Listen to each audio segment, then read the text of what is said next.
আসসালামু আলাইকুম রহমতুল্লাহি ওয়া বারাকাতুহু। আমি বেশি কথা বলবো না, এখন আর পারি না। আজকে 57 বছর এই ময়দানে, 57 বছর। এত বছর তো অনেক মানুষ হায়াতও পায় না।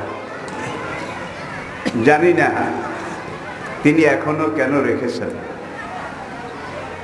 প্রথমে আসুন, যারা বান্দার প্রতি কৃতজ্ঞতা আদায় করে না তারা আল্লাহর প্রতিও কৃতজ্ঞতা আদায় করে না। যেহেতু আজকের এই পবিত্র সিরাতুন নবী সেমিনার, এটার প্রাণ পুরুষ, মূল উদ্যোগী এবং উদ্যোক্তা ব্যবসায়ী ভাইয়েরা। আর এই ব্যবসা এমন এক জিনিস, অধিকাংশ আম্বিয়া কেরাম, অধিকাংশ নবী রাসূল তারা ব্যবসায়ী ছিলেন। নবীজির অধিকাংশ সাহাবায়ে কেরাম, নবীজি নিজেও ব্যবসায়ী ছিলেন। কি ছিলেন? ব্যবসায়ী ছিলেন। কারণটা কি? কুল মা ইনদাল্লাহি খায়রুম মিনাল লাহবি ওয়া মিনাত তিজারা আল্লাহু খায়রুর রাজিকিন। সর্বোচ্চ, সর্বোত্তম, সর্বশ্রেষ্ঠ রিজিক দাতা কে? রিজিকের মালিক কে? আল্লাহ। কালা রাসূলুল্লাহ সাল্লাল্লাহু আলাইহি ওয়াসাল্লাম তিসাতু আশারুর রিজকি ফিত তিজারা। সরকার দো আলম হুজুর নবী করিম সাল্লাল্লাহু আলাইহি ওয়াসাল্লাম ইরশাদ করেছেন, আল্লাহ পাক বান্দার রিজিককে 10 ভাগে ভাগ করেছেন। কয় ভাগে? 10 ভাগের 9 ভাগ আল্লাহ ব্যবসার মধ্যে রেখে দিয়েছেন। পুরা রিজিক 10 ভাগে ভাগ করা, 10 ভাগের 9 ভাগই ব্যবসার ভিতরে।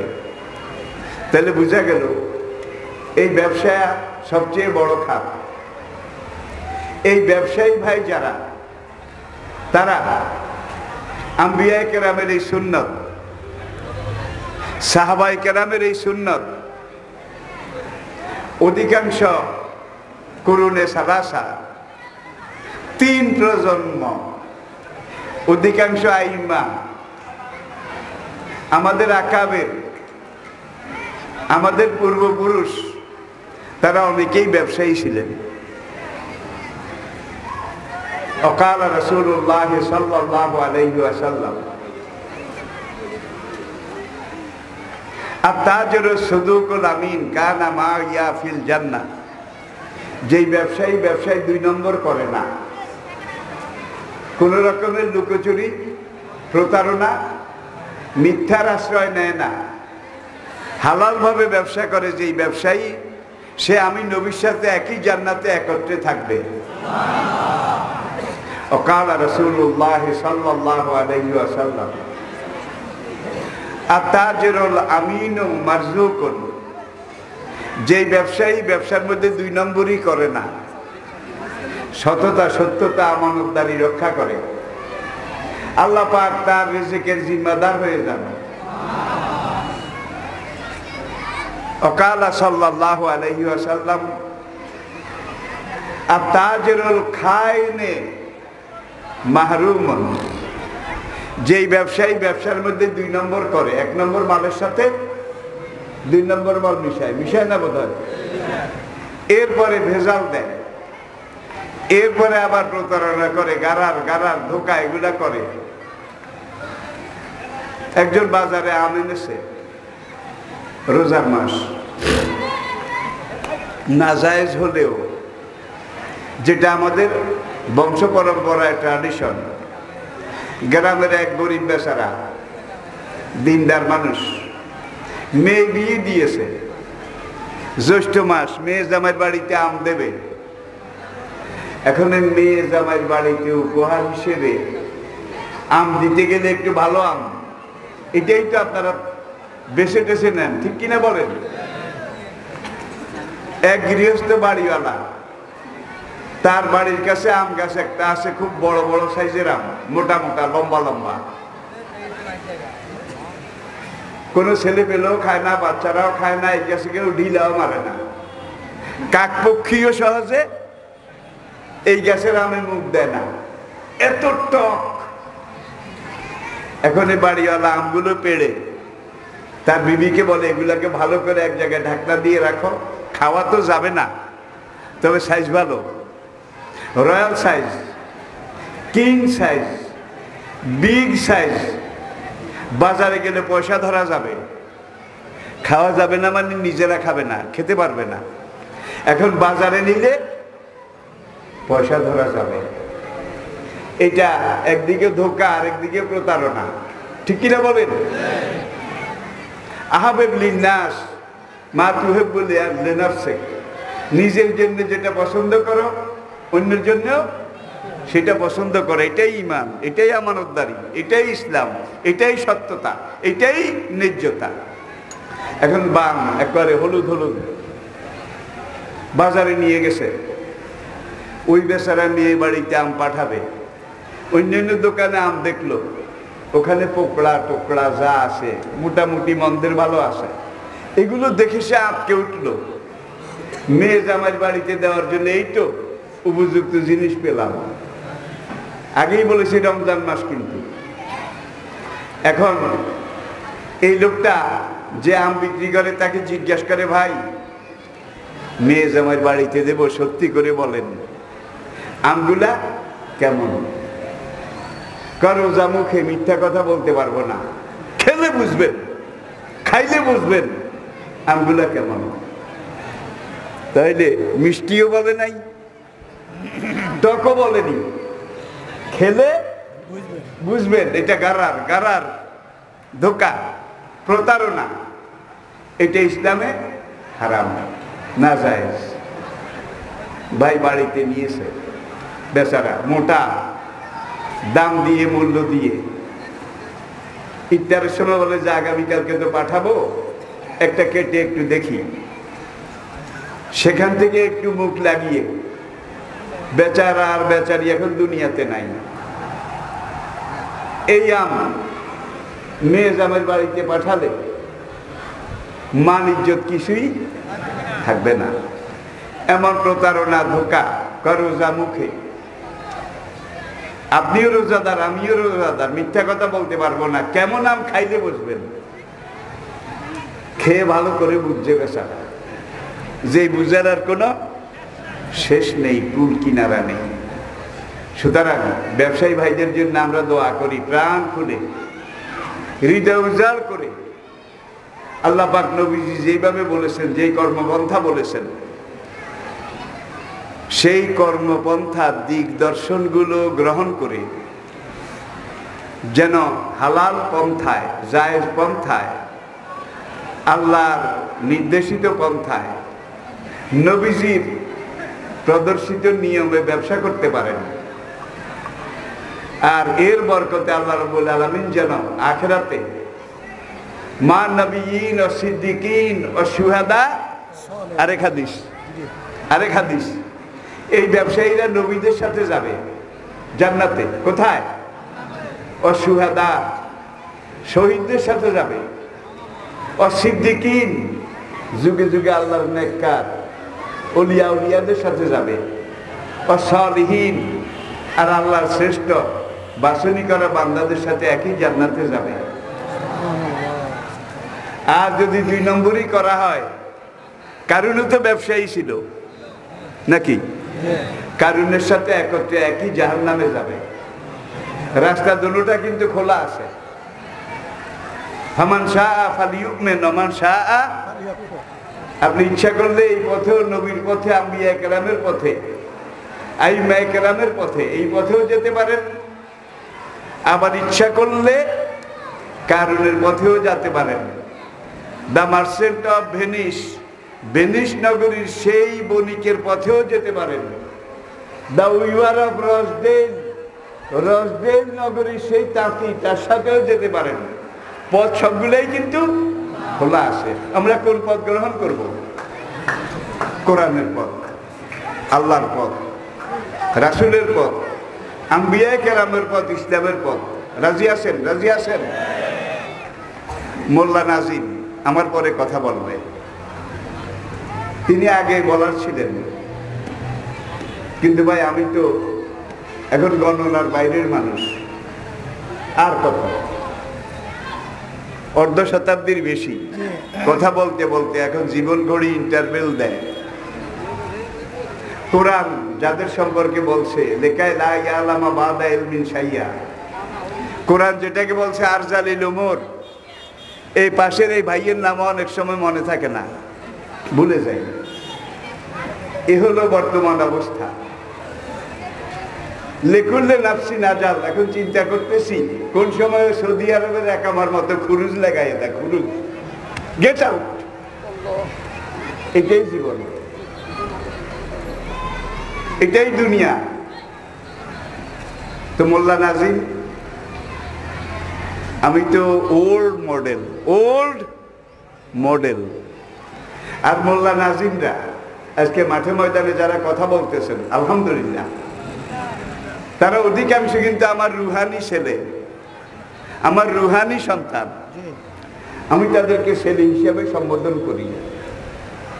একটু আগেও মোল্লা নাজিম বলে যে হুজুর তো আমাদের আব্বা। আলহামদুলিল্লাহ, এটাই ইসলাম। তো কমিটি চেয়েছিল আমাকে পরে দেবে, মোল্লা নাজিমকে আগে দেবে। আমি বিদ্রোহ করেছি। বিদ্রোহ বুঝেন? বিদ্রোহ, যে না আমি তো বুড়ো মানুষ, অক্ষম মানুষ। আর মোল্লা নাজিম জাতীয় পর্যায়ে তার একটা গ্রহণযোগ্যতা আছে, একটা সুনাম আছে, শুধু জাতীয় পর্যায়ে না, আন্তর্জাতিক পর্যায়ে। আমার কথাগুলো ওল্ড মডেল, আর মোল্লা নাজিমদের কথাগুলো নিউ মডেল, বর্তমান সময়ের উপযোগী, সময়ের সাথে তালি করে, তুলনা করে তারা কথা বলেন। ওয়াজ তো অনেক রকমের আছে। এমন ওয়াজও আছে হুজুর 2 ঘন্টা ওয়াজ করেছে, 2 ঘন্টা ওয়াজে 2টা কোরআনে আয়াতও নাই, 2টা হাদিসও নাই। এমন ওয়াজ মাঠে আসে না? নাই, আছে, কিন্তু গলা আছে, তলা নাই। গলা আছে, তলা নাই। কোরআন যত আসবে, হাদিস যত আসবে, তত ওয়াজের মধ্যে বরকত হবে, রহমত হবে, কলবের মধ্যে এটা আসর করবে। ইন্না মিনাল বায়ানে লা সিহরা, হক কথা, সত্য কথা, কোরআনের কথা, এগুলোতে জাদুর মতো আসর করে। মেসমেরিজম, দিস ইজ মেসমেরিজম, এগুলো জাদু মন্ত্র। আল্লাহ পাক এই মাহফিলকে কবুল করুন, এই মাহফিলকে ব্যবসায়ী ভাই সহ আমাদের সবাই নাজাতের উসিলা করে দিন। আজকের এই সিরাতুন নবী সেমিনার, এটাকে আমাদের সবাই হেদায়েতের জরিয়া, হেদায়েতের মাধ্যম হিসাবে আল্লাহ রাব্বুল আলামিন মেহেরবানি করে কবুল করে নিন। 3টা কথা বলবো, তাওহীদ, রিসালাত, আখিরাত। বলার মধ্যে কোনো নতুনত্ব নাই। আদমও এই কথা বলেছেন, তাওহীদ, রিসালাত। নূহ এই কথা বলেছেন নাকি? সমস্ত আম্বিয়া কেরাম এই কথা বলেছেন। আমাদের নবী, আখেরি নবী, তিনিও এই কথা বলেছেন। নবীজির পরে সাহাবা, তাবিন, তাবে তাবিন, সেই থেকে শুরু করে আজ পর্যন্ত প্রত্যেক ওলামায়ে হাক্কানি, রাব্বানি, তারাও তাওহীদ, রিসালাত, আরেকটা কি? আপনারা কথা কম বলেন কেন? বজ্র বিষাণে ফেটে পড়বেন, কথা জিজ্ঞেস করলে উল্লাসে ফেটে জবাব দেবেন। তাহলে যারা কথা বলবে তাদের কথা বলার সহযোগিতা হবে। আমি কথা বলতে পাবো 1 নম্বর, 1 মার্ক। আর আপনি যদি আমার কথা বলার পরিবেশ তৈরি, হ্যাঁ, জি, হ্যাঁ, হ্যাঁ, এইভাবে একটু, ছোটকালে পুঁথি শুনছেন না? কি পুঁথি? বুড়ারা লাখে লাখে সৈন্য মরে কাতারে কাতার, সুমার করিয়া দেখি 50,000। হ্যাঁ হ্যাঁ, একজনে গায় যারা শুনে হ্যাঁ হ্যাঁ হ্যাঁ হ্যাঁ যদি না কয়, তাইলে পুঁথি যে পড়ে সে মনে করে যে আমার পুঁথি এরা বুঝে না, অনুধাবন করতে পারেনি। সুতরাং আপনারা একটু সঙ্গে সঙ্গে সাপোর্ট দেবেন, এই জন্য সাপোর্ট দেবেন। আমি নিজের একটা কথাও বলবো না, প্রত্যেকটা কথা কোরআনের, হাদিসের, আল্লাহ এবং আল্লাহর রাসূলের। প্রথমে আসুন তাওহীদ, এবং আমি সময়টাকে 3 ভাগে ভাগ করে নিচ্ছি বলার সুবিধার জন্য। তাওহীদ, একত্ববাদ, সভরেন্টি অফ অলমাইটি আল্লাহ, মহান রব্বুল আলামিনের সার্বভৌমত্ব, এককত্ব,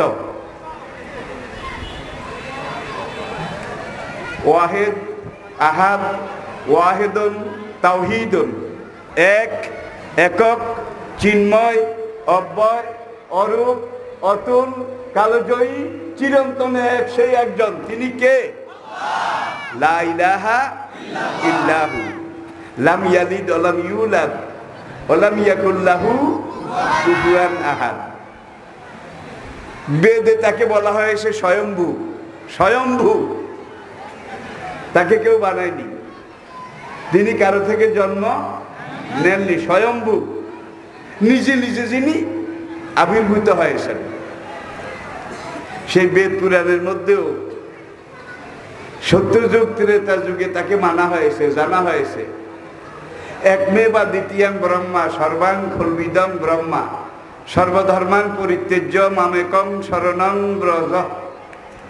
3টা শ্লোক বলেছি, 3টাই কিন্তু তাওহীদ।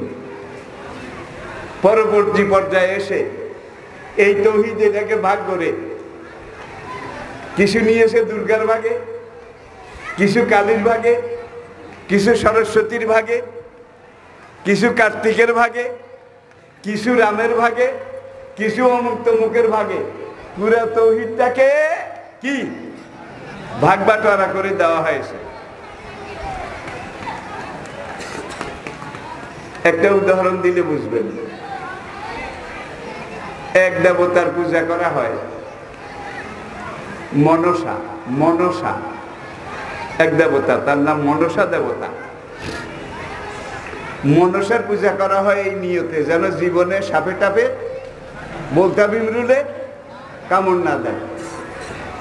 মনসা দেবী যদি খুশি হয়, তাহলে সারা জীবন সাপের গায়ের উপর দিয়ে হাঁটলেও, আবার ছেলে পেলে ওরা পরীক্ষা যেন ভালো রেজাল্ট করে, ভালো পাস করে, এই জন্য সরস্বতীর পূজা করা হয়। ঠিক না বে ঠিক? এখানে একটা জিনিস অনুধাবনযোগ্য, স্কুল কলেজ ভার্সিটি, এখানে লেখাপড়া যারা করে, মুসলিমও আছে অমুসলিমও আছে, যারা প্রত্যেক বছর সরস্বতী পূজা করে তারা 100 ভাগে 100 ভাগ পাস করে নাকি? 100 ভাগে 100 ভাগ। আর যারা সরস্বতী পূজার কাছে একবারও যায় নাই, তাদের 12 আনি ফেল, 14 আনি ফেল। তাহলে বুঝা যায় পাস ফেল সবাই সমান। এখানে বুঝা গেল তাহলে সরস্বতীরও কিছু করার নাই। মনসা দেবীর পূজা করে যেন সাপ কামড় না দেয়। আজ পর্যন্ত সাপে যাদেরকে কামড়াইছে, মনসা দেবীর পূজা যারা করেছে তাদের একজনকেও কামড়ায় নাই নাকি? সাপের কামড়ও সমান সমান, পরীক্ষায় পাস ফেল সমান সমান নাকি? এতে বোঝা যায় এগুলো কিছু যায়ও না আসেও না, মূল নিয়ন্ত্রণ একজনের হাতে। তিনি কে? আল্লাহ। লা ইলাহা হরতি পাপং অলিলাহা পরম পদং তবৈকুণ্ঠে স্বর্গবাসং তদপি নাম মুহাম্মদ। লা ইলাহা যদি জীবনে একবার পড়ো, সব গুনাহ মাফ। লা ইলাহার সাথে যদি ইল্লাল্লাহ যোগ করো, ব্যবসায় বরকত, চাকরিতে প্রমোশন, জীবনের কল্যাণ, অনন্ত জীবন। যদি তুমি স্বর্গ বেহেশত শান্তি লাভ করতে চাও, তদপি নাম মুহাম্মদ, তাইলে লা ইলাহার সাথে মুহাম্মদ এই নাম যোগ করে পড়ো। আমি সত্য যুগের কথা বলছি। তো ত্রেতা যুগের কথা বলছি, দাপর যুগের কথা বলছি। আবার অনেকে কেউ যায় মাটির তৈরি দেবদেবীর কাছে সাহায্যের জন্য, কেউ পাথরের তৈরি মূর্তির কাছে যায় নাকি, কেউ মৃত বানানো শিবের কাছে যায়, আর কিছু কিছু মানুষ জীবিত শিবের কাছে যায়। জীবিত শিব আছে না নাই? তো ওখানে ওরা তৈরি করা শিব এটার পাও ধোয়া পানি খায়, আর এখানে এরা জীবিত শিব পীর নামে একজন ত্রাণকর্তা, তার পাও ধোয়া পানি খায়। তাহলে বোঝা গেল সেইটাও পূজা, এইটাও আছে না নাই? ইবলিস সে টায়ার্ড হয়নি, রিটায়ারও করেনি, বুড়া হয় নাই। সেদিন যেরকম ছিল আদম হওয়ার সেই জান্নাতের আমলে, এখনো ঠিক সেইভাবে আছে। সে তার কাজ করে যাচ্ছে। আল্লাহ কয়জন? সৃষ্টিকর্তা কয়জন? এক মে বা দ্বিতীয়াং ব্রহ্মা সর্বাং খলবিদং ব্রহ্মা সর্বধর্মান পরিত্যজ্য মামেকং শরণং ব্রজ। বেদের কথা, কুন্তাব সূক্তের কথা। এরপরে আসেন তাওরাত, জবুর, ইনজিল। তাওরাত, জবুর, ইনজিল। ইন্না হাযা লাফি সুহুফিল উলা সুহুফি ইব্রাহিমা ওয়া মূসা। আবার আসুন, যালিকা মাসালুহুম ফিত তাওরাতে ওয়া মাসালুহুম ফিল ইনজিল। তাওরাত, জবুর, ইনজিল এই থেকে শুরু করে ইব্রাহিম আলাইহিস সালাম তার আগের পরের নবী সবার কাছে সব যুগে আমি একটা কথাই বলেছি, আল্লাহু ইলাহা ওয়াহিদ লা ইলাহা ইল্লাহু। সেই আল্লাহ এক, চিন্ময়, অব্যয়, অরূপ, অতুল, কালজয়ী, চিরন্তন। তিনি একাই একক, একাই পরম, একাই চরম, একাই সবকিছু। আর সেই আল্লাহ পুরাণ হয় না। সেই আল্লাহকে বাদ দিয়ে যেসব গয়রুল্লাহ, অখোদা, যেগুলোর পূজা পার্বণ করা হয়, এগুলার লাইফ গ্যারান্টি 1 বছর। 1 বছর পরে এগুলাকে পানিতে ফেলে দেওয়া লাগে নাকি? এগুলা টায়ার্ড হয়ে গেছে, ইনভ্যালিড হয়ে গেছে। এখন আর ভক্তদেরকে সহযোগিতা করার, আমার আল্লাহ বুড়া হয়ে গেছে কি লালিবদ দিয়ে আনে। হুয়া লাভবানো অল আখেরো অল জাহেরো অল বাতেন অহুয়া আলা করলে কোটি কোটি বছর আগে তিনি যেমন ছিলেন এখনো ঠিক তেমন আছেন। ফার্সি ভাষায় আল্লাহর ফার্সি তর্জমা খোদা। খোদা, খোদা কর না, খোদ যোগ আ, খোদ যোগ আ, নিজে নিজে যিনি আবির্ভূত। ওই যে স্বয়ম্ভু, একটু আগে বলেছে স্বয়ম্ভু, তাকে কেউ বানায় নাই, তিনি সবাইকে বানিয়েছেন, সৃষ্টি করেছেন। তিনি জীবন দান করেন, রিজিক দান করেন, মান সম্মান দান করেন, আবার অসম্মান বেইজ্জত করেন। তিনি সবকিছুর মালিক একজন। জোরে বলেন কয়জন? ভাই, বিলাতে একবার বার্মিংহাম শহরে একটা সেমিনারে তাওহীদের উপরে আমি বক্তব্য রেখেছিলাম। তাওহীদ, আল্লাহর একত্ববাদ। বক্তব্যের পরে সেই দেশের নিয়ম অনুযায়ী প্রশ্নোত্তর। একজন খ্রিস্টান সাংবাদিক আমাকে প্রশ্ন করলো, অনারেবল মাওলানা, আপনার কথাগুলো যুক্তিপূর্ণ, আপনার কথাগুলো শিক্ষাপ্রদ, কথাগুলো খুব দামি। আপনার কাছে আমার একটা প্রশ্ন, সৃষ্টিকর্তা কয়জন? কয়জন? আমি বললাম, মাই ডিয়ার জেন্টলম্যান, কয়জন হইলে ভালো হয়? আপনারা তো 3 জন মানেন, যেহেতু আপনি একজন খ্রিস্টান পণ্ডিত। ইয়া ইয়া, হ্যাঁ, আমরা 3 জন মানি। আর ইহুদিরা মানে 2 জন। ওয়াকালাতিল ইয়াহুদ উযাইর ইবনুল্লাহ, আল্লাহ নিজে এক খোদা, আল্লাহর পুত্র উযাইর আরেক খোদা। তাইলে কেউ 2 খোদা, কেউ 3 খোদা, আবার কেউ যত নর তত নারায়ণ, যত কল্লা তত আল্লাহ, যত জীব তত শিব। আছে না নাই? যত জীব তত শিব। তাহলে পুকুরের বোয়াল মাছও শিব, পুঁটি মাছও শিব। এক শিবে আরেক শিবের ওটা খায় না, যত জীব তত শিব, জাইলা দোড়া এইটাও শিব, বাউয়া ব্যাঙ্গ শিব। এক শিবে আরেক শিবের, এক শিব শক্তিশালী আরেক শিব দুর্বল।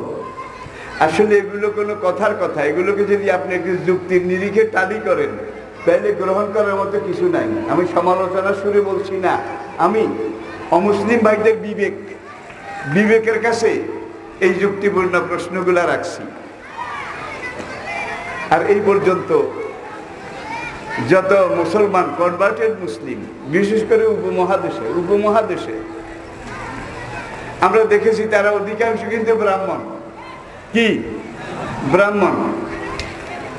ভগবান শিব শক্তি থেকে শুরু করে আজ পর্যন্ত এরা সব ব্রাহ্মণ।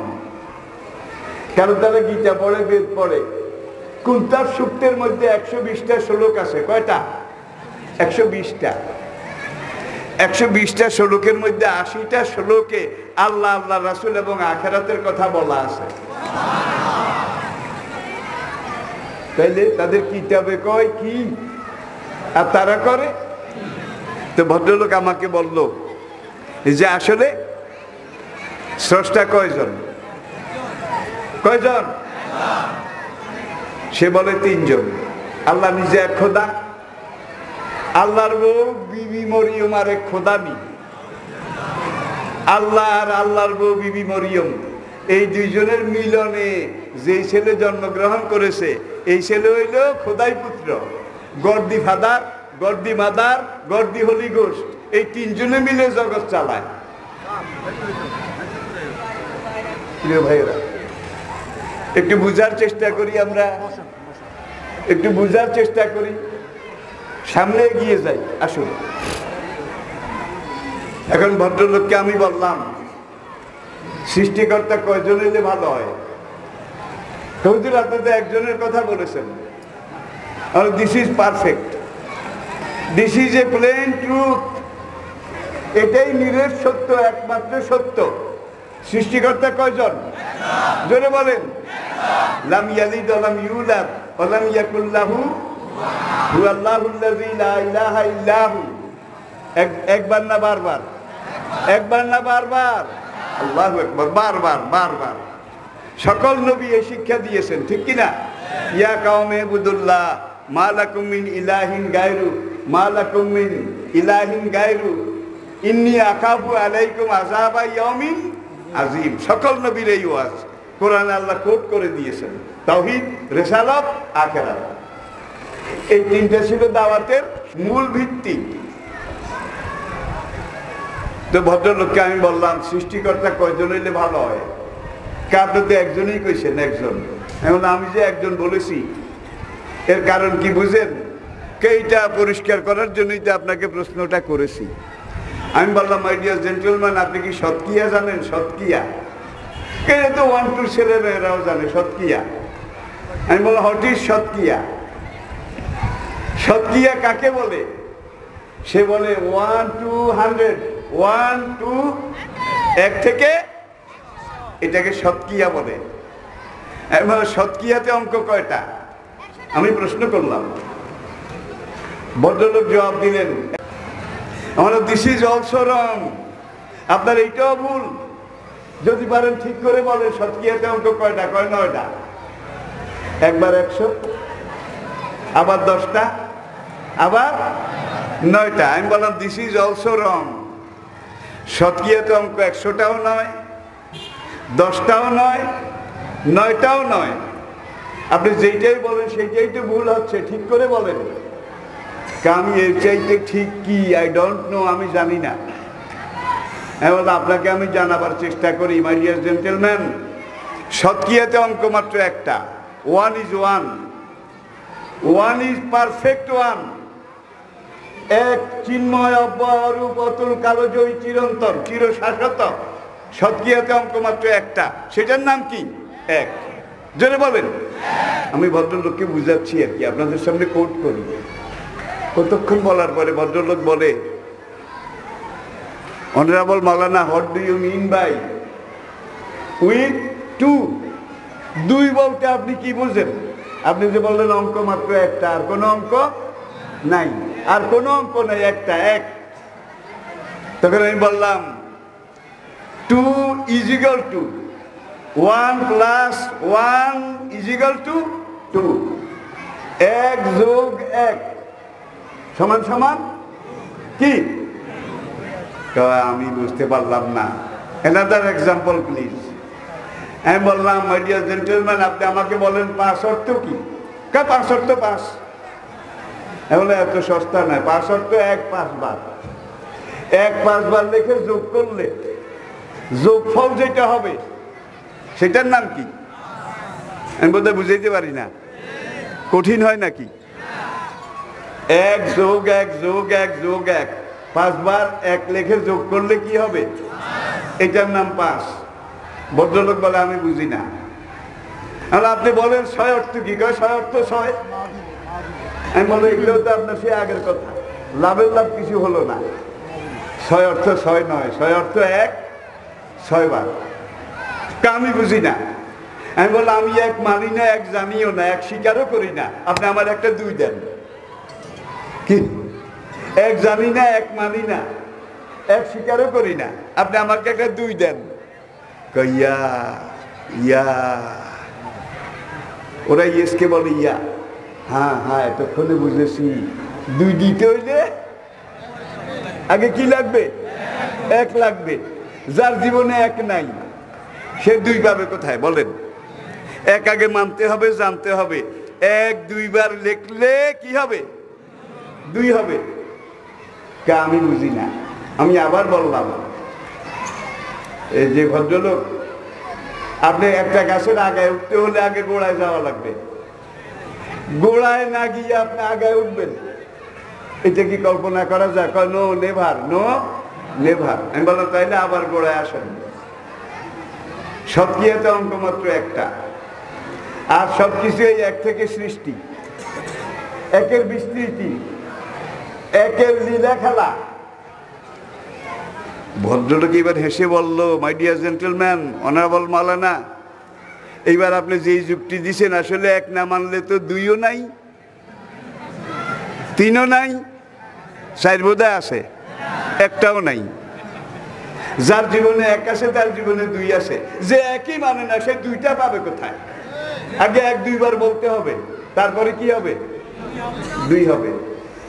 এইবার বলো, what do you mean by with 0 0? সৎক্রিয়াতে তো 0 আছে, 0। শূন্যের কি অর্থ করবেন? 0 = 0, 0 is nothing। 0 অর্থ হলো 0, কিছুই না। এটা কোনো 1 পয়সাও দাম নাই। No no never, but 0 is something। No no, but 0 is nothing। আমি বলি 0 নাথিং, 0 কিছুই না। ভদ্রলোক বলে 0 is something। আমি বললাম এক্সাম্পল প্লিজ। সেটা একটা 1-এর সামনে একটা 0 দিলে 10 গুণ বাড়ে। কত? 1-এর ডান দিকে সামনে একটা 0 দিলে, 0 দিলে কত হয়? 2। 1-এর সামনে 2টা 0 দিলে কয় না? 3টা দিলে, 4টা দিলে তার কথাই নাই। এইভাবে হিসাব করতে করতে million million million billion trillion আপনি হিসাব করতে পারবেন, ঠিক কিনা বলেন? কিন্তু 0 ব্যবহার করতে হইলে আগে কি লাগবে? 1 লাগবে। আমি বুঝি না, আমাকে একটা উদাহরণ দেন। বলে 1 মানেন তো? 1 মানেন তো? মানাইলেন তো? খেলা কথা, মানাইলেন তো? আমরা রাইট ডাউন প্লিজ 1। ভদ্রলোক ডায়েরি বের করে 1 লিখলো ডায়েরিতে। আমি বলো এইবার 1-এর বাম দিকে একটা 0 লিখুন, বাম দিকে পেছনে। ভদ্রলোক 1-এর বাম দিকে পিছনে 0 একটা দিল। আমি বললাম রিড ডাউন প্লিজ, কত হয়েছে? পড়েন। 0 1। ইনক্লুড অ্যানাদার, বাম দিকে আরেকটা 0 দেন দিছে। এখন রিড ডাউন, কত? 0 1। এখন ইনক্লুড অ্যানাদার, 3টা দেন। কত? 001। আমি বললাম আরো দেন। লাভ নাই, 1 is 1, পারফেক্ট 1। দেখা যায় 0-র কোনো দামই নাই। একটু পরে আবার 0টা বাম দিকে দিয়ে তো আমার ঠেকাইছেন। হুজুর, আপনার যদি সৎসাহস থাকে তাহলে 0টা ডান দিকে, একের সামনে দেওয়ান। এমন খুশি হন নাকি? ইয়া ইয়া বাম দিকে ডান দিকে দেওয়ান। এটা কার্টুন, আবার লিখুন ওয়ান, আবার লিখলো। এইবার ওয়ান, তার ডানে ইন রাইট সাইড একটা জিরো লিখুন, লিখছে। ভাই এখন খালি হাসে, দিস ইজ 10 10 10। চিটাঙ্গে লোকেরা একবারে খুশিতে ফটফটে হয়ে যাইয়ে, ফটফটে হয়ে যাইয়ে। কেছে 10 10 শূন্য একটা দিছি 10। আমি বলে অ্যানাদার প্লিজ, আরেকটা দেন। This is 100। বলে অ্যানাদার প্লিজ, দিস ইজ 1000। আমি বলে এইবার আমি আমার একটাই নিলাম। আমি বললাম read down please, all are nothing, all are nothing, কিচ্ছুই না, কিচ্ছুই না। তাহলে এককে যদি মানেন, এককে যদি জানেন, এককে যদি জীবনে গ্রহণ ধারণ করেন, তাহলে আপনার জীবনের যোগ ঠিক, বিয়োগ ঠিক, পূরণ ঠিক, ভাগ ঠিক, হিসাব ঠিক, অঙ্ক ঠিক, সংসার ঠিক, দুনিয়াদারি ঠিক, সব কিছু ঠিক। আর যদি এককে না জানেন, এককে না মানেন, তাহলে আপনার জীবনে ডাইনেও শূন্য, বামেও শূন্য, শূন্য শূন্য মহাশূন্য। আপনার জীবনের এক পয়সা, এক কানা করিও দাম নাই। জোরে বলেন ঠিক কিনা? সে এক আল্লাহকে মানতে রাজি আছি তো? রেসালত, নবুয়ত, তিলকার রসুল ফাদ্দালনা বাদুহুম, কয় না বাদুহুম আলা বাদ। তৃতীয় পারা শুরু, দেখে নেবেন। এক এক রাসূলের, এক এক নবীর এক একটা এক এক রকম বৈশিষ্ট্য ছিল। আদম থেকে হুজুরের আগের নবী ঈসা আলাইহিস সালাম পর্যন্ত হাজার হাজার হাজার হাজার বছরে এক একজন নবীকে আল্লাহ এক একটা বৈশিষ্ট্য দিয়েছিলেন। আর আদম থেকে ঈসা পর্যন্ত সকল নবীর সকল বৈশিষ্ট্য, সকল গুণাবলী একত্র করে একজন নবী, শেষ নবী রহমতুল লিল আলামিনকে দিয়েছেন। আমি আবার বলছি, আই রিপিট, আদম থেকে ঈসা পর্যন্ত যুগে যুগে এক এক নবীর এক একটা বৈশিষ্ট্য গালেব ছিল। আর আমাদের নবীকে আল্লাহ পাক যে রিসালত পরিপূর্ণ, যে সিরাতুন নবী পরিপূর্ণ, আদম থেকে ঈসা পর্যন্ত সকল যুগে সকল নবীকে যত গুণাগুণ বৈশিষ্ট্য দিয়েছিলেন, আমাদের নবীর ভিতরে একা এর সবকিছু আল্লাহ দিয়েছেন। এই জন্য আমাদের নবী সাইয়্যিদুল আম্বিয়া, আমাদের নবী সাইয়্যিদুল মুরসালিন, ঠিক কিনা বলেন? আদম আলাইহিস সালাম নবী ছিলেন, তার 4টা প্রজন্ম আদম দেখেছেন। কয় প্রজন্ম? 4টা।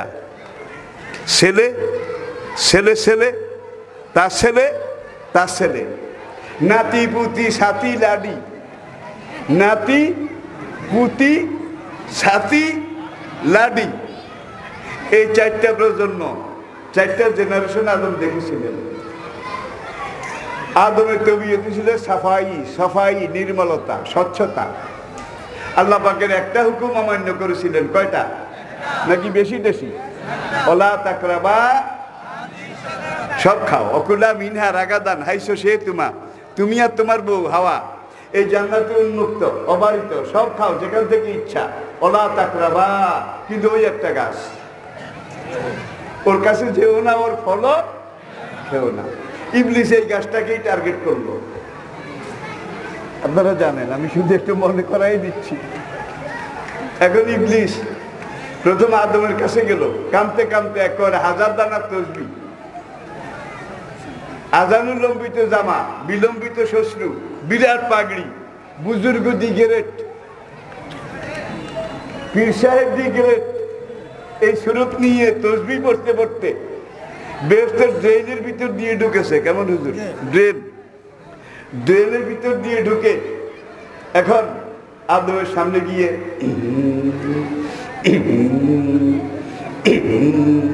আসে না নাই? এখন এইভাবে আদমকে প্রতারিত এবং প্ররোচিত করে, আর চোখ দিয়ে টপ টপ করে পানি পড়ে। বুড়া মানুষ, একের খুনখুনে বুড়া, এই শুরুতে গেছে। আদম কয়, মা বালুকা ইয়া শাইখি, হুজুর আপনাকে তো চিনতে পারলাম না, আপনার পরিচয় কি? কয়, বাবা তুই চিনবি কেমনে, আমি এই এলাকার শহর কুতুব। শহর কুতুব। আপনার দায়িত্ব কি? তোদের ভালো মন্দ, সুখ শান্তি, এটা পর্যবেক্ষণ দেখার জন্যে আল্লাহ আমাকে কুতুব হিসাবে, তোদের মুরব্বী হিসাবে, গাইড ম্যান হিসাবে দায়িত্ব দিয়েছেন। আদমকে ভালো, আদম থামলেন। এইবার ওই হুজুর জিজ্ঞাসা করে, বাবা কি খাওটাও? কয় সব খাই। অকুলা মিনহা রাগাদান, সব ওপেন আমাদের জন্য, পুরো জান্নাত আমাদের জন্য উন্মুক্ত আল্লাহ করে দিয়েছেন, সব খাই। আল্লাহর নেয়ামত, সুষমা, সৌন্দর্য। বেহেশতের না জিনিসটা নাই। কি একটা জিনিসের অভাব আছে বেহেশতে, সেটা হলো না বা নাই। এই জিনিসটার অভাব, আর কোনো জিনিসের অভাব নাই। আমি কি বুঝাতে পেরেছি? উম্মত জননী হাফসা রাদিয়াল্লাহু তাআলা আনহা, ওমরের মেয়ে, তিনি একদিন বলেন, ওগো স্বামী, ইয়া রাসূলুল্লাহ, ফাকিহাতুন নাকলু যাতুল আকমাম ওয়াল হাব্বুজুল আসফে ফাবে আইয়ালা, কাঙ্গুর, বেদানা, আপেল, আখরোট, নাশপাতি, ভালো ভালো ফল, ভালো ভালো মিষ্টি ফল, রসালো ফল, টসটসে মিষ্টি ভরা ফল, সবগুলোর কথা আছে। কিন্তু স্বামী, আপনি তো জানেন আমি টকের ভক্ত, আমারে ভাত রুটি না দিলেও চলে, কিন্তু তেঁতুল, ট্যাঙ্গা, বড়ই, বড়ই, আমজাম, গোলাপজাম, কিছু মা বোন কিন্তু এরকম আছে, ভাত কম খাইলেও হয় কিন্তু টক খাওয়ার জম। আমার জান হাফসা, তিনি টকের ভক্ত ছিলেন। একদিন স্বামীকে বলে, কোরআনে আপনি আমার স্বামী হাদিসে বেহেশতের যে নিয়ামতের কথা বলেছেন, সুষম, সৌন্দর্য, প্রাচুর্যের কথা বলেছেন, বড় বড় বড় বড় সবকিছু, আমার তেঁতুলের কথা তো নাই, আমজাম, গোলাপজাম, সুকাবরির কথাও, বরের কথাও নাই। টকগুলো যদি বেহেশতে গিয়ে না পাই, তাহলে বেহেশতে আমার জন্য মাটি। আল্লাহ জবাব দিলেন, ওয়ালাকুম ফিহা মা তাশতাহি ওয়ালাকুম ফিহা মা তাদাউন নুজুলাম মিন গাফুরির রাহিম। হাফসা, তো হাফসা, ওয়ালাকুম ফিহা মা তাশতাহি, নবী কোরআন দিয়ে স্ত্রীকে বুঝান, জান্নাত এমন এক জায়গা, সেখানে তুমি যা চাবে তা পাবে, যা স্মরণ করবে তা এসে যাবে। তুমি গোলাপজাম, আমজাম, সুকা বড়ই, বড়ই, এগুলো যদি খাইতে চাও, তুমি সোনার পালনকে শুয়ে এইভাবে আরামসে মনে মনে শুধু একটু বলবা যে 2টা কামরাঙ্গা, 3টা বড়ই, আর 4টা কি জঙ্গলে যে হয় টিপে টিপে খায়, এই টক ফল আর কি, টক ফল।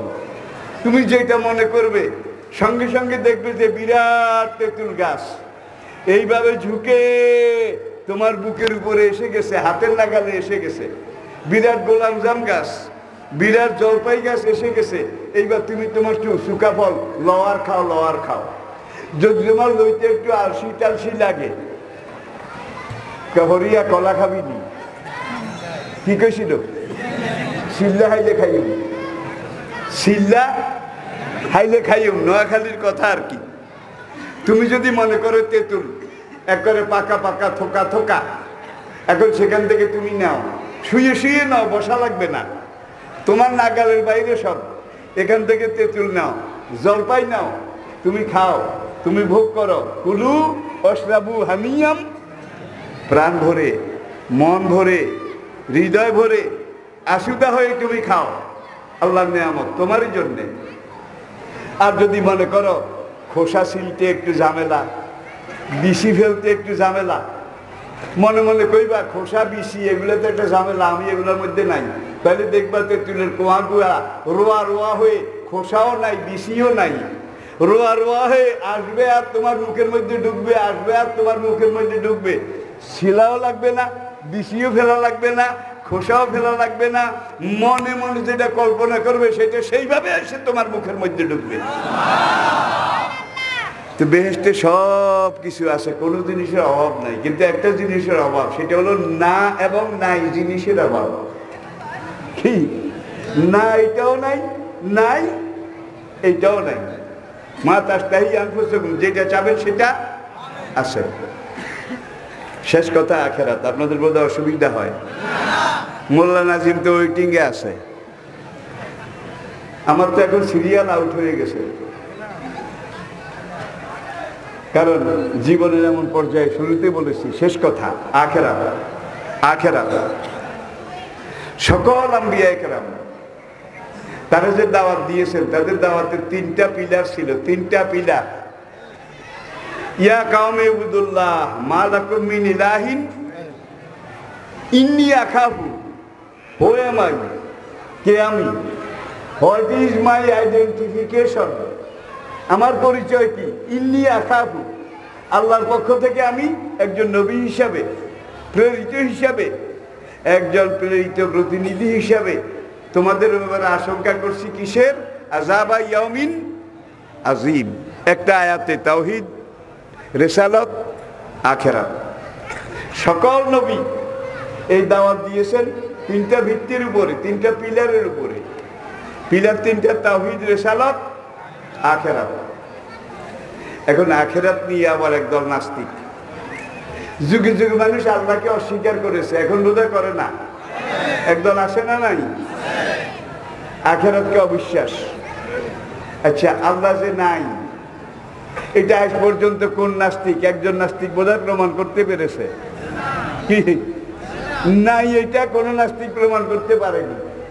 বরং সে যদি তার নিজের দিকে চায়, তার দেহের শরীরের ভিতরের দিকে তাকায়, কিভাবে পর্যায়ক্রমে আল্লাহ ডিএনএ মাটির এই ডিএনএ থেকে মা এবং বাবা একবার যখন মিলিত হয়েছে, একবার মা এবং বাবা, নর এবং নারী, তাদের যৌন মিলনে একবারে যে বীর্যটুকুন বের হয়, কোরআন যেটাকে বলেছে মাইন দাফেক, মাইন দাফেক, আলাম ইয়াকুন নুতফাতাম মিন মনি, বীর্য। একবারে যেটা বের হয়, পুরুষের একবারের মিলনে যেই বীর্যটুকুন বের হয়, একবারের এই বীর্যের মধ্যে 84 লক্ষ শুক্রকীট বের হয়। একবারের মিলনে 84 লক্ষ। আর মায়ের ইয়াখরুজু মিন বাইনিস সৌবে ও তারায়, মায়ের বক্ষদেশ আর শির দ্বারা দুইটার মাঝখান থেকে মায়ের যে বীর্যটা বের হয় নারীর, এখানে 34,000 ডিম্বাণু। রিপিট, পুরুষের 84 লক্ষ শুক্রকীট একবারে, আর নারীর 34,000 ডিম্বাণু। এখন এই 34,000 থেকে একটা ডিম্বাণু নারীর জীবনকোষ, আর 84 লক্ষ থেকে একটা পুরুষের ডিম্বকোষ। এই দুইটা বের হওয়ার সঙ্গে সঙ্গে কাকড়ার মতো একটা আরেকটাকে খোঁজে, দৌড়াদৌড়ি করে, কে কোনটাকে ধরবে। এই ধরতে ধরতে যখন একটা গিয়ে আরেকটার মুখামুখি হয়, এইভাবে জড়ায় ধরে। জড়ায় ধরলে বীর্যটা আঠা আঠা, লাসা লাসা। আল্লাহ পাক এদের জড়ানো অবস্থায় রেখে এটাকে ওই আটা গাম এটার প্যাকেটের মধ্যে একটা বড়ির মতো করে মায়ের জরায়ুর ভিতরে ঢুকিয়ে দেয়। 40 দিন 40 রাত্র পরে এই বীর্যের ফোঁটাটাকে আল্লাহ পাক ফাখালাকনান নুতফাতা আলাকাতান, একটা রক্তের ফোঁটায় পরিণত করেন। আবার 40 দিন 40 রাত্র গেলে ফাখালাকনাল আলাকাতা মুদগাতান, আল্লাহ এই রক্তের ফোঁটাটাকে একটা গোশতের টুকরায় পরিণত করেন। আবার 40 দিন 40 রাত্র এটা মায়ের জরায়ুর মধ্যে ঘুরে, রক্ত সমুদ্রের মধ্যে ঘুরে, সাঁতার কাটে। আবার 40 দিন 40 রাত্র যাওয়ার পরে ফাকাসাউনা ফিহা ইজামান, আমি আল্লাহ ওই গোশতের টুকরাটাকে এইভাবে টেনে টুনে সেবদা লম্বা এইভাবে বিভিন্ন সাইজ করে ভিতরে হাড্ডি ঢুকাইয়া দেই। আবার 40 দিন 40 রাত্র যাওয়ার পরে ফানাফাক্তু ফীকা মির রূহি, আমি আল্লাহ তোমার দেহের ভিতরে আদম আরওয়াহ থেকে রূহটা পাঠাই দেই। এই রূহকে আজকে বিজ্ঞানী, চিকিৎসা বিজ্ঞানী যারা বলছে ফিটার, জীবনের স্পন্দন। রূহটা যতক্ষণ আছে আপনার জীবন আছে, ঠিক কিনা? রূহটা যখন আলাদা হয়ে যায় আপনার জীবন শেষ, আপনার শরীর তখন পচতে থাকবে। আর এই রূহটা শরীর থেকে পচতে দেয় না। রূহ আর শরীর এই দুইটার মিলনে একটা মানুষ, একটা দেহ। রূহের কোনো মৃত্যু নাই, ধ্বংস নাই। দেহটার মৃত্যু আসে, ধ্বংস আসে, পচে যাওয়া আসে, মাটিতে মিশে যাওয়া আসে, ঠিক কিনা বলেন? রূহ যখন দেহকে ছেড়ে চলে যায় তখন এই দেহের মধ্যে পচন ক্রিয়া দুর্গন্ধ শুরু হয়, যার জন্য তাড়াতাড়ি কি করা লাগে? ফাতাবারাকাল্লাহু আহসানুল খালিকিন। ভাই তাহলে আমাদের সামনে পরকাল আছে কিনা? যখন মরে যাব আমাদেরকে দাফন করা হবে, কবর। আল কবর আউয়ালু মানজিলিন মিন মানাজিলিল আখিরাহ। আখিরাত পরকাল, দুনিয়া জীবন 60 বছর, আর কবরে যাওয়ার পরে যেই জীবন আসতেছে সেটা 60 বছর, 60,000, 60 লাখ, 60 কোটি, 60,000 কোটি, 60 বিলিয়ন কোটি, 60 ট্রিলিয়ন কোটি, কোনো শেষ নেই। সেই পরকালের জীবনের শুরু আছে, শেষ নেই। তাহলে এই 60 বছরের জীবনে আপনাকে কামাই করতে হবে, রোজগার করতে হবে, বেঁচে থাকার জন্য করা লাগবে হালাল পন্থায়, ঠিক কিনা বলেন? এই 50, 60, 70 বছরের জীবনে আপনাকে পরকালিটাকেও কামাই করতে হবে, রোজগার করতে হবে। আর এই পরকালিটার সাথে সম্পর্ক রেখে আপনি যদি জীবন পরিচালনা করেন, আয় রোজগার করেন, চাকরি বাড়ি করেন, ব্যবসা বাণিজ্য করেন, তাইলে এই ব্যবসা বাণিজ্য, আয় রোজগার, এটার মধ্যে দুইটা পন্থা আছে, একটা জায়েজ আর একটা। তাহলে আমরা কোনটাকে গ্রহণ করব? ঘরে ঘরে সুদ ঢুকে গেছে, খবর নিয়ে দেখেন গ্রামে গ্রামে। একদিকে বাড়ি বাড়ি ভিক্ষা করে, আরেকদিকে এই ভিক্ষুক, এই ভিখারিনী সুদের উপরে টাকা লাগায়। আপনাদের এলাকায় হয়তো নাই, আছে? আছে। এরপরে দেখুন ঘরে ঘরে সুদ ঢুকে গেছে। সবচেয়ে সিরিয়াস যেটা, কোনো জাতি, কোনো দেশ, কোনো সম্প্রদায়, কোনো জেনারেশন, এটার যদি 12টা বাজাইতে হয়, এটাকে যদি আগামী দিনের জন্য নষ্ট করা, শেষ করার পরিকল্পনা করা হয়, তাহলে এই যুগে সবচেয়ে যেটা মারাত্মক মারণাস্ত্র সেটা হলো নেশা। কি? আজকে যুবক তরুণ তারা নেশার মধ্যে অনেকেই, সব না, অনেকেই আসে না নাই? আসে না নাই? কুল্লু মস্কার হারাম, শেষ কথা। আপনি যখন এই নেশাটা খাবেন, আল্লাহ এই জন্য হারাম করেছেন, গাঁজা, আফিং, ভাং, মদ, তারপরে হিরোইন, ইয়াবা, পপি, আরো নাম না জানা অনেক অনেক অনেক যুবক আজকে এটার মধ্যে আসক্ত, ঠিক কিনা বলেন? আর এই মদ, গাঁজা, ফেন্সিডিল, ইয়াবা এগুলো খেলে আল্লাহ এই জন্য হারাম করেছেন। প্রথম আপনার হার্টে অ্যাটাক করে, এরপরে আপনার লিভারে অ্যাটাক করে, এরপরে আপনার কিডনিতে অ্যাটাক করে, এরপরে আপনার গোল ব্লাডারে অ্যাটাক করে, আপনার লাংস, ফুসফুসের মধ্যে অ্যাটাক করে, সর্বশেষ রক্তের মধ্যে গিয়ে যখন অ্যাটাক করে তখন কিডনিটা বিকল হয়ে যায়। এইগুলো যখন বিকল হয়ে আসে, 40 বছর হলো যৌবন, 40 পর্যন্ত যৌবন, তারা যুবক। আমার এলাকায় এইভাবে নেশা খেয়ে 40-এর আগে কয়েকজন মরে গেছে। কিন্তু এই নেশা খেয়ে আরেকটা মারাত্মক যেটা, যুবক ভাইয়েরা অ্যাটেনশন প্লিজ, আমার কাছে কত রকমের মানুষ আসে। কিছুদিন আগে এক মহিলা আসলেন, হুজুর আমি এখন কি করব? মা কি বলেন, কি বলতে চান?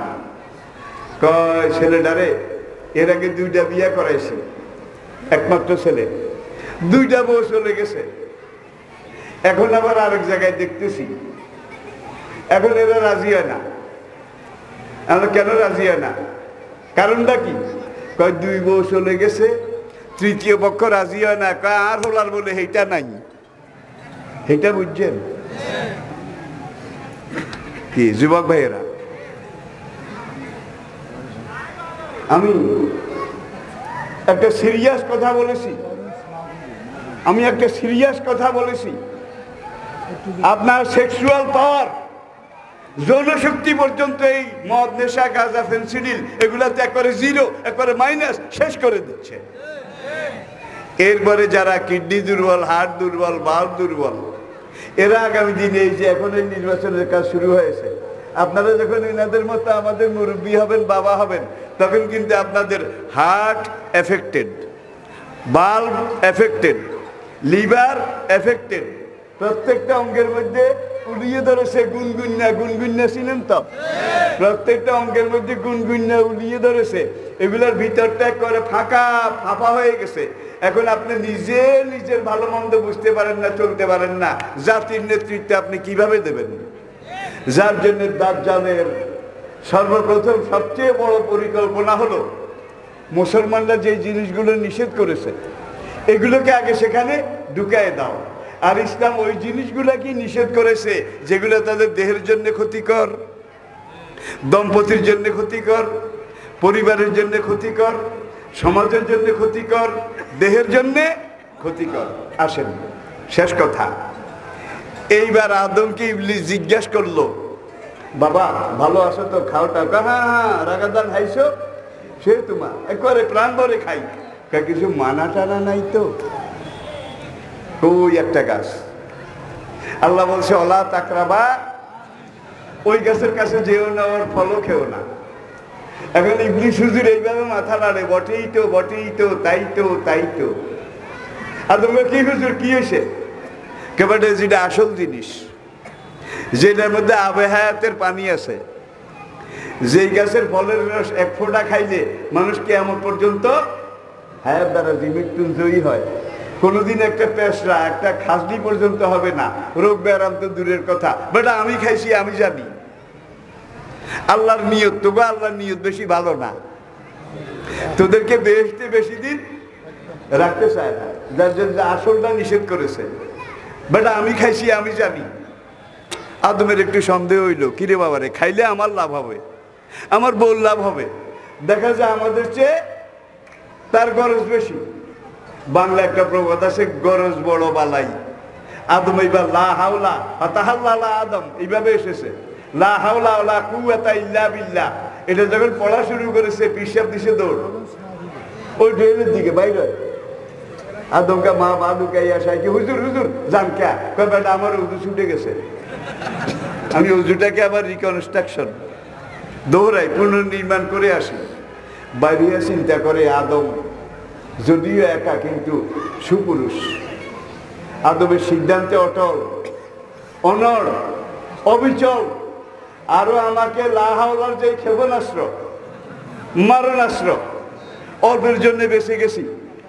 দেখা যায় আদমের কাছে গিয়ে কাম উদ্ধার করা যাবে না। লেডিস চ্যানেলে একটু কাজ করে দেখি, লেডিস চ্যানেল বুঝেন?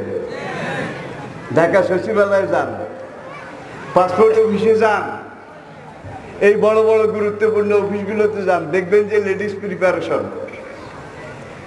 একদল অনিন্দু সুন্দরী তরুণী তম্বি, তারা সেজে গুজে, এখানে আবার একটা ব্যাগ ফুটানে কাথলিয়া, এটা লাগিয়ে তদবির পার্টি, তদবির।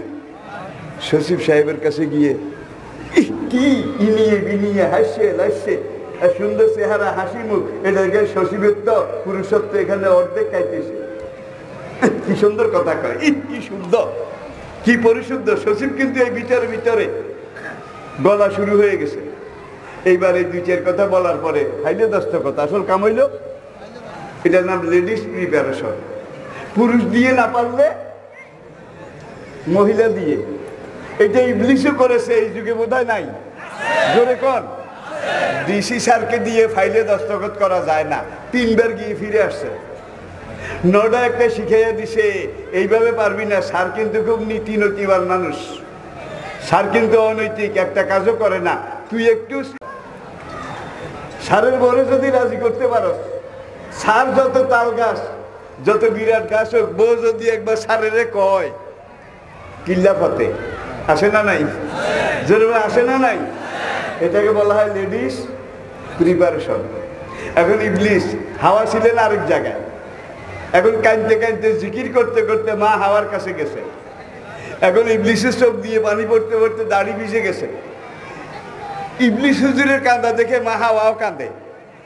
কি আদমের কাছে গিয়ে এত কাঁদলো, এত কিছু করলো, আদম তো কাঁদে নাই। আপনাদের গ্রামে একটা মেয়ের বিয়ে হচ্ছে, আগ হয়ে গেছে, খাওয়া দাওয়া হয়ে গেছে।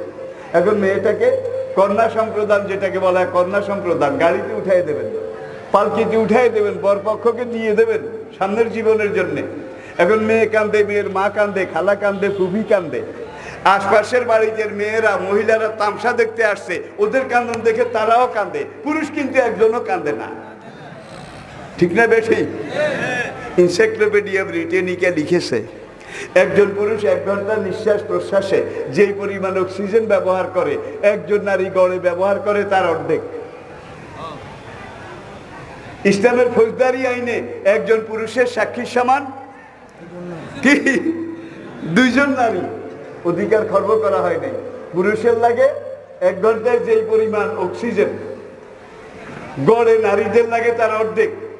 যার জন্য আজকে চিকিৎসা বিজ্ঞান স্বীকার করেছে পুরুষের ইঞ্জিন 10 ঘোড়া আর নারীর ইঞ্জিন 5 ঘোড়া। কি কারণ তেল অক্টেন অর্ধেক লাগে।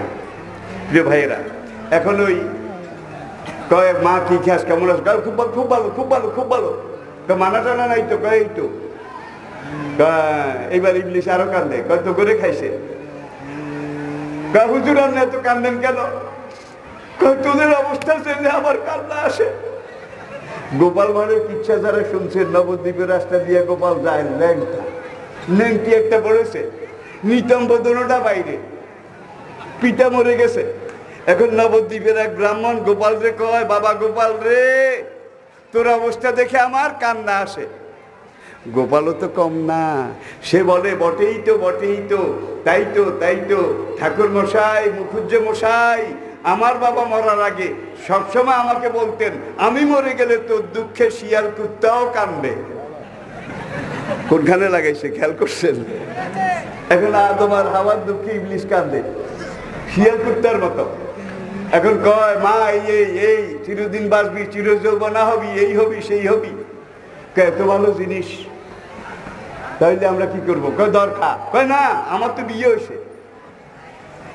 আল্লাহর আইন হলো বিয়ে হলে স্বামীর অনুমতি ছাড়া যাওয়া যাবে না, খাওয়া যাবে না, কিছু করাও যাবে না। একটা মশলা শিখে নিলেন কিন্তু। কয় তোর স্বামীর তো আমি কইছি পাত্তা দেয় না। মা তুই একটু আমার লগে আয়, আমার হয়ে তুই একটু তোর স্বামীরে ক। এবার হাওয়ারে লইয়া গেছে কার কাছে? আদম যেখানে তাশরীফ রেখেছে সেখানে গিয়ে এখন হুজুরও কাঁদে, হুজুরের কাঁদা দেখে হাওয়াও কাঁদে, আদম কিন্তু কাঁদে না। এখন রাগে অনুরাগে হাওয়া বলে, আসলে তোমরা পুরুষ জাতি বড় কঠিন, বড় নিষ্ঠুর, এত বড় হুজুর আমাদের দুঃখে এত কাঁদা কাঁদে আর তোমার মনটা গলে না। অনেকবার এইভাবে বলার পরে এখন হাওয়ার কান্দন দেখে কিন্তু আদমের পুরুষত্ব এটার মধ্যে আস্তে আস্তে ধস নেমেছে। হাওয়া তুই কান্না থামা, খাবো না, না খাবো আমি পরে চিন্তা না, আমার কান্দা থামে না, হুজুরের কান্দা দেখে আমার কলিজা ফেটে যায়। এই যুগে এরকম হুজুরের মুরিদ বিশ্বাসী আসে না নাই? জোরে কর, আসে না নাই? জোরে কর, জোরে কর। প্রিয় ভাইরা, এইবার হাওয়ায় কয় স্বামী তুমি যদি খাও তাহলে হুজুরও খুশি হবে, আমিও খুশি হব। আর হাওয়ার চোখের পানি, এটা কিন্তু আদৌ সহ্য করতে পারলেন না। একটা হলো মুস্কি হাসি আর একটা হলো চোখের পানি। এই দুইটা নারীর সবচেয়ে বড় অস্ত্র। যুবক ভাইরা ভালো করে শুনে নাও, কেবল হাঁটে হাঁটে এখানে হাঁটতে হাঁটতে প্রেম করিও না, জন্মের ঠকা ঠকবা, সারা জীবনের জন্য কানবা, পস্তাবা। তোমার বাবা মা অভিভাবক, তাদের অভিজ্ঞতা তোমার চেয়ে অনেক পরিপক্ক, তাদের উপরে রেফার করবে, নিজেরা চয়েস করিও না। আর বোধহয় সামনে যাওয়ার দরকার নাই। এই তারপরে এখন হাওয়ার কান্দন দেখে আদমের পরিষদ এটা টলে গেল, কাত হয়ে গেল। কয় যদি খাই, হুজুরে কান্দে কান্দুক, তোর কান্দা আমি সহ্য করতে পারি না। এখন যদি খাই তুই কান্দবি না? তো না, একটুও কান্দবো না। না কান্দার জন্যই কিন্তু মারে। এইবার আদমও খাইছে, হাওয়ারেও খাওয়াইছে। কি ফাজাল্লাহুমা শায়তানু ফাখরাজাহুমা মিম্মা কানা ফিহি। আল্লাহ পাক আমাদেরকে বুঝার তৌফিক দান করুন। ওমা আলাইনা ইল্লাল বালাগ ওয়া আখির দাওয়ানা আলহামদুলিল্লাহি রাব্বিল আলামিন। আসসালামু আলাইকুম ওয়া রাহমাতুল্লাহি ওয়া বারাকাতুহু।